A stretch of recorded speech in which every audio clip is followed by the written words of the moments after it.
അപ്പൊ കഴിഞ്ഞ ദിവസം തൊട്ട് കേൾക്കുന്ന ഒരു ന്യൂസ് നമ്മൾ പല ആളുകൾക്കും വിശ്വസിക്കാൻ പറ്റാത്ത ഒരു ന്യൂസാണ്. ന്യൂസ് എന്താണെന്ന് ഞാൻ കേൾപ്പിച്ചു തരാം. വർക്കൗട്ട് ചെയ്യണം. നമുക്ക് നെഗറ്റീവ് ഉണ്ടായിരുന്നു, അത് ഈ ആക്സിഡന്റോട് കൂടി എല്ലാം തീരണം.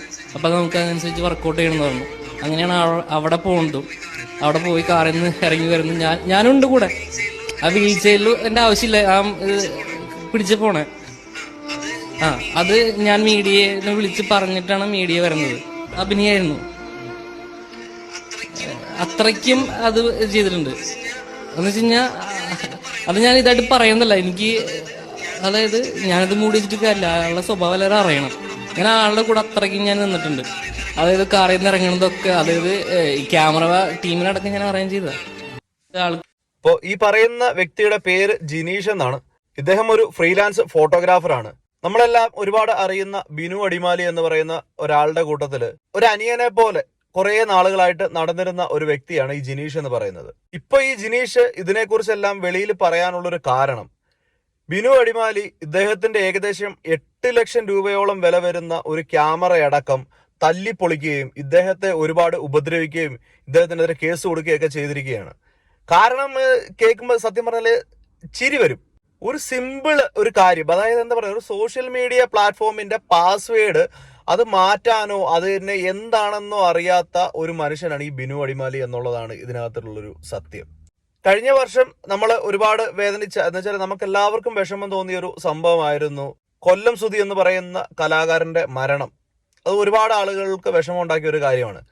ആ ഒരു മരണത്തെ ഇയാൾ പ്ലാൻ ചെയ്ത് ഇയാൾക്ക് ഉള്ള നെഗറ്റീവുകളെ ഒന്ന് മാറ്റിയെടുക്കാൻ വേണ്ടിയിട്ട് ഉപയോഗപ്പെടുത്തുകയായിരുന്നു എന്നുള്ളതാണ് ഇപ്പോഴത്തെ പ്രധാനപ്പെട്ട ഒരു ആരോപണം എന്ന് പറയുന്നത്. കാരണം അന്നത്തെ ആക്സിഡന്റിൽ പുള്ളിക്ക് വീൽ ചെയറിൽ പോകേണ്ട ആവശ്യമോ കാര്യങ്ങളോ ഒന്നുമില്ല. ഹോസ്പിറ്റലിൽ നിന്ന് ചെറിയൊരു പ്രശ്നം മാത്രമേ ഉണ്ടായിരുന്നുള്ളൂ. അങ്ങനെയാണ് അദ്ദേഹം ഹോസ്പിറ്റലിൽ നിന്ന് ഡിസ്ചാർജ് ആകുന്നതും. പക്ഷേ ആളുകളുടെ മുന്നിലേക്ക് സഹതാപം പിടിച്ചു പറ്റാൻ വേണ്ടി മാത്രമാണ് ഇത്രയധികം ഷോ കാണിച്ചത് എന്നാണ് ഈ ജിനീഷ് പറയുന്നത്. ഇനി സംഭവം അറിയാത്ത ആളുകൾക്ക് വേണമെങ്കിൽ ചെറുതായിട്ട് ചുരുക്കി എന്ന് ഞാൻ പറഞ്ഞുതരാം. ബിനു അടിമാലിയുടെ ഫേസ്ബുക്ക് കൈകാര്യം ചെയ്തുകൊണ്ടിരുന്നത് ഈ ജിനീഷ് എന്ന് പറയുന്ന ഇദ്ദേഹമാണ് അതിന്റെ വീഡിയോ എടുക്കുന്നതും പരിപാടികളും എല്ലാ കാര്യങ്ങളും ചെയ്തുകൊണ്ടിരുന്നത് ഇദ്ദേഹമായിരുന്നു. പക്ഷെ ഇവര് തമ്മിലുള്ള ചെറിയ ഒരു പ്രശ്നത്തിന്റെ പുറത്ത് ജിനീഷിനെ ബിനു അടിമാലി ഇതിൽ നിന്ന് ഒഴിവാക്കുകയും അദ്ദേഹം സ്വന്തമായിട്ട് മറ്റൊരാളെ കൊണ്ട് പാസ്വേഡ് മാറ്റുകയോ കാര്യങ്ങളൊക്കെ ചെയ്യുകയൊക്കെ ചെയ്തിരുന്നു. അതിനുശേഷം ജിനീഷ് ആ ഭാഗത്തേക്ക് തിരിഞ്ഞു നോക്കിയിട്ടില്ല. ബിനു അടിമാലി ഇടുന്ന പോസ്റ്റുകൾക്കും ഫോട്ടോകൾക്കും എല്ലാം നെഗറ്റീവ് കമന്റുകൾ വരുന്നത് ഈ ജിനീഷ് മൂലമാണ്, അല്ലെങ്കിൽ ജിനീഷാണ് ഇതിനെല്ലാം കാരണക്കാരൻ എന്നാണ് ബിനു അടിമാലി വാദിക്കുന്നത്. അദ്ദേഹത്തിന് പാസ്വേഡോ കാര്യങ്ങളോ ഒന്നും തന്നെ ഇല്ല. സോഷ്യൽ മീഡിയ ഉപയോഗിക്കുന്ന കുറച്ച് ആളുകൾക്കെങ്കിലും അറിയാമായിരിക്കും. ഒരുവിധം ഉപയോഗിച്ചുകൊണ്ടിരുന്ന ഒരാളിൽ നിന്ന് പാസ്വേഡ് അടക്കം ചേഞ്ച് ചെയ്തിട്ടാണ് അയാൾ കൊണ്ടുപോയത്.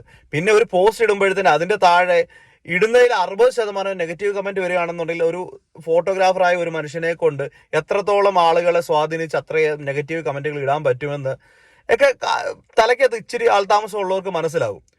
അപ്പോൾ ഇദ്ദേഹം ഫോട്ടോ എടുക്കുന്നതിന് വേണ്ടിയിട്ട് ബിനു അടിമാലി പങ്കെടുക്കുന്ന പ്രധാനപ്പെട്ട ഒരു ചാനലിന്റെ പരിപാടിക്ക് വേണ്ടി ഇദ്ദേഹം പോവുകയും അവിടെ വെച്ച് ആ ഒരു റൂമിനകത്ത് കയറ്റി ഇദ്ദേഹത്തെ കുറച്ച് ആളുകൾ ചേർന്ന് ഉപദ്രവിക്കുകയും ഇദ്ദേഹത്തിന്റെ 8 ലക്ഷം രൂപയോളം വില വരുന്ന ക്യാമറ തല്ലിപ്പൊട്ടിക്കുകയും എല്ലാം ചെയ്തു കഴിഞ്ഞപ്പോഴാണ് സത്യം പറഞ്ഞാല് ഇയാള് ഇതിനെക്കുറിച്ച് പ്രതികരിക്കാനായിട്ട് വന്നത്. ഇത്രയും ദിവസമായിട്ട് ഈ പ്രശ്നങ്ങളൊക്കെ ഉണ്ടാകുമ്പോഴത്തേന് ഇദ്ദേഹം പൊയ്ക്കോട്ടെ, കാര്യമില്ലാത്ത കാര്യം എന്നുള്ള രീതിയിൽ വിട്ടുകളയുകയാണ് ചെയ്തിരുന്നത്. പക്ഷെ അതൊരു ഭീഷണിയുടെ രൂപത്തിലേക്ക് മാറുകയും കൊല ചെയ്യുമെന്നുള്ള രീതിയിലേക്ക് വന്നപ്പോഴാണ് ഇദ്ദേഹം പോലീസിൽ കേസ് കൊടുക്കുകയും അതിൽ പോലീസ് കേസ് എടുത്തിട്ട് ബിനു അടിമാലി അതിന് ഹാജരാകാതെ വന്നപ്പോൾ ബിനു അടിമാലിനെ അറസ്റ്റ് ചെയ്യുകയും പിന്നീട് ജാമ്യത്തിലിടുകയും എല്ലാം ചെയ്തിട്ടുണ്ട്. അപ്പോൾ ബിനു അടിമാലി എന്ന് പറയുന്ന ഒരു കലാകാരനെ നമ്മൾ ആരും കണ്ട ഒരു മനുഷ്യനല്ല എന്ന് ഇപ്പൊ നമ്മൾ മനസ്സിലാക്കിക്കൊണ്ടിരിക്കുകയാണ്.